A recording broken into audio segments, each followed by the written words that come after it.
Hey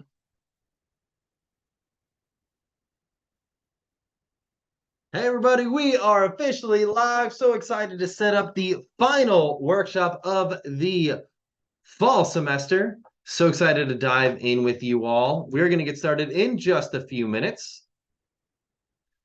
And yeah, we'll get started shortly. So anyways, yeah, we'll get started in just a moment. I'm just figuring out YouTube, which is there it is. Look at that. Okay, great. Sending it to Tommy to mail merge to you all. Bam.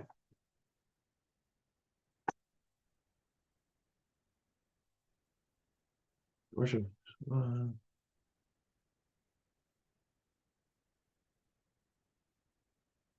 Bam. Tommy, you have the link.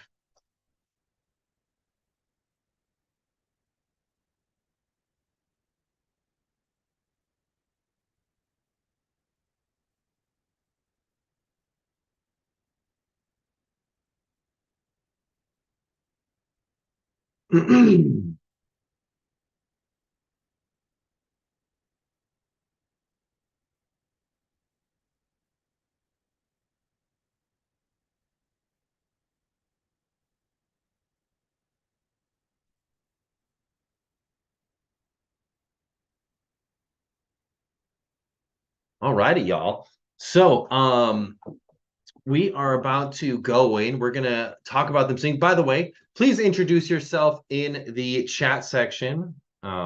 Please introduce yourself here. I know it is 6 o'clock in Austin, Texas, where I live. We're gonna get started. I got started. I normally like to get on these like 5 minutes early. I just got in a wee bit late, so I know Tommy's sending out the mail merge currently. So give that just a moment. I'm gonna give this till 6:03. So I'm gonna give it till the 03 to get started. We're gonna cover some great things, and it's been a great semester, y'all. I'm so grateful and appreciative that y'all were mentors this past semester. I mean, it can be just so powerful for these students just to have a mentor, someone to chat with about the things that they're going through. Um, in your mentor dashboard, there is an opportunity for you to share feedback. That's where we love to learn how you felt about the program this past semester. That should be officially live now. And if you could input that, that would be fantastic. But during this workshop, we will cover how to continue your relationship with your mentee even after the formal program is over, how to help mentees find fulfillment through what they're going through right now in their lives, and questions that can help stimulate this conversation, and the final step to the program this semester. I'm just going to look at my messages to see if Tommy sent out the message.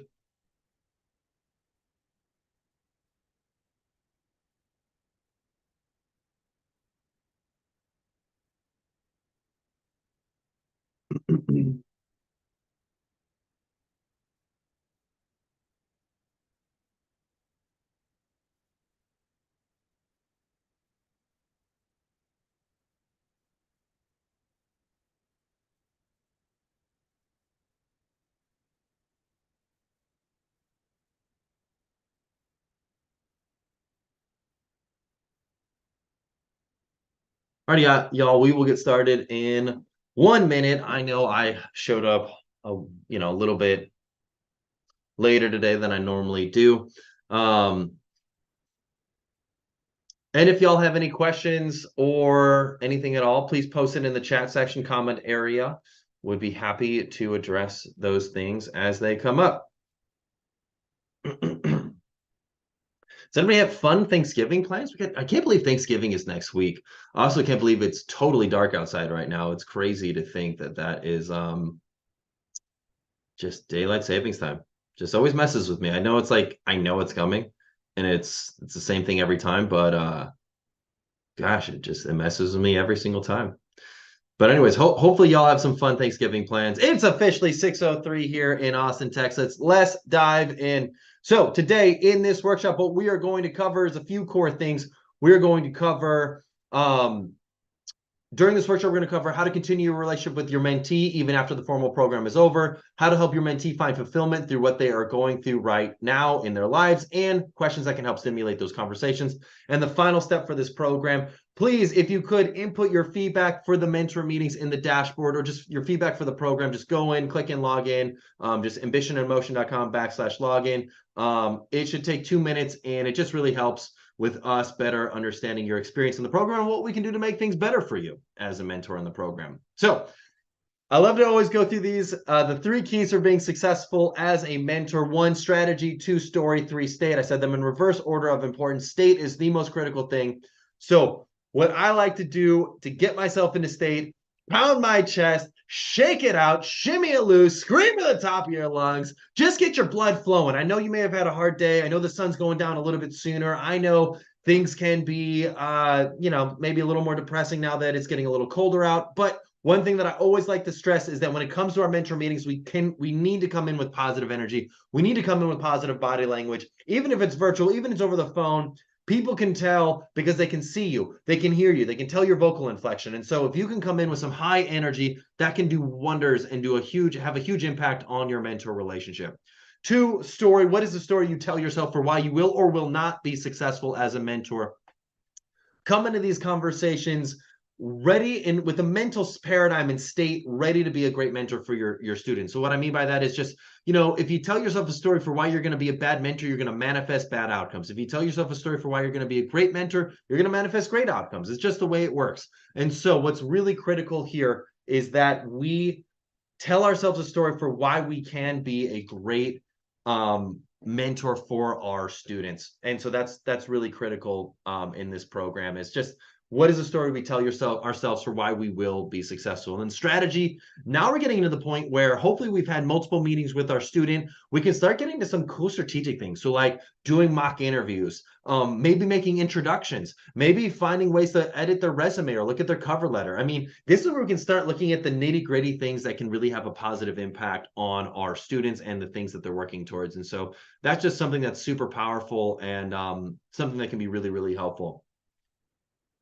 So continuing your relationship with your mentee, even after the formal program is over, one thing I like to do, schedule your next call. I know you've had your 3 conversations, maybe even more. Schedule your next call for over the winter or even into January. Do what you can to keep the meetings going. Even though it's not formally required, even though it's not part of the student's program, set those meetings. I love to set a meeting out in the future. That creates some form of action for the next conversation. Next thing, ask your mentee how you can help them next semester. So they're going into the next semester. Maybe they're looking at an internship. Maybe they're looking at a job. Maybe they're looking at an apprenticeship. I don't know what they're looking at. But if you can help them identify something that they can work towards next semester and how you might be able to guide them or just be a helpful ear to ask them questions, that can be super helpful.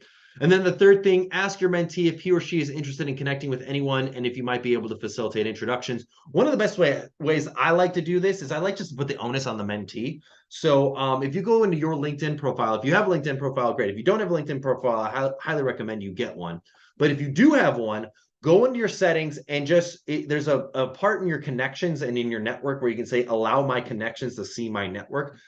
Allow that, because that what will happen is then your student, your mentee can then go onto your LinkedIn profile, see who you're connected with and say, hey, I noticed that you're connected with person A, person B, and person C. Would you be open to making an intro to those 3 people or one of those 3 people?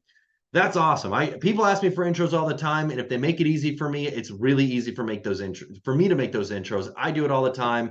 It's so simple. I just, say, hey, John, I want to introduce you to Jenny.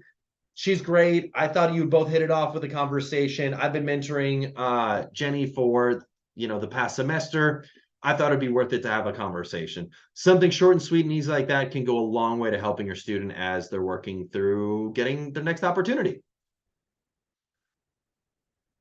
Next thing, how to help your mentee find fulfillment. There are 5 core questions that I love to ask a mentee to help them find fulfillment with whatever they're doing. The first question is, what rewards await you for moving through this challenge?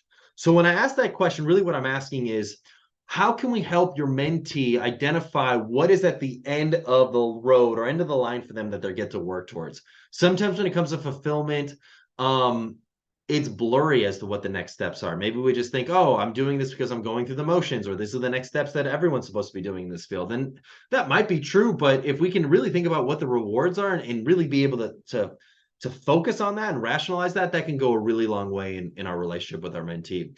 Two, what will be the cost of failing to work through this challenge? So if I'm not able to be successful here, what are the costs to me? If I am not clear about what those costs are, it can be really hard for me to really understand the ramifications of my actions or lack thereof. Three, what might be the impact of your actions? So just it follows nicely along with that, but what might be the impact of your actions or taking action? Four, what will be the impact of not taking any action? So by asking this question, you're helping your mentee formalize in their mind, what can I achieve when I take action? What may I lose if I don't take any action? And then five, what are you willing to commit to so that you can make a change? This is something that's so critical to achieving fulfillment in anything, is that we have some things that we work towards, some things that we do on a regular basis to help us to get to where we want to go. There's a book called Atomic Habits. I'm a big fan of it. One of the things that it talks about is that if we have steady, regular actions, we can have massive gains in whatever we're working towards over time. If we want to lose weight or get in better shape, if we do a simple little exercise for 10 to 15 minutes a day, that's much better off for us than if we do erratic 2-hour really grueling exercises, but they're sporadic. They're never consistent. So consistency is the key. That's why I love to ask the question, what are you willing to commit to so that you can make a change? That's what this is all about. So that's it for the program. I'm so grateful to have had you as a mentor this past semester, really spending time with your student. And although you might think it's menial, you might think like, oh, this was easy, or, oh, it's just an hour. How could I have been really helpful? I'm telling you, it has an impact. There's enough research that shows when students have a mentor, they're so much more likely to thrive in their works and their careers than when they don't. And maybe you're answering questions for them. Maybe you're asking them questions they've never heard of. Maybe you're making them think in ways that are different from what they're expecting. And maybe you think you would do this for anybody, and maybe you would.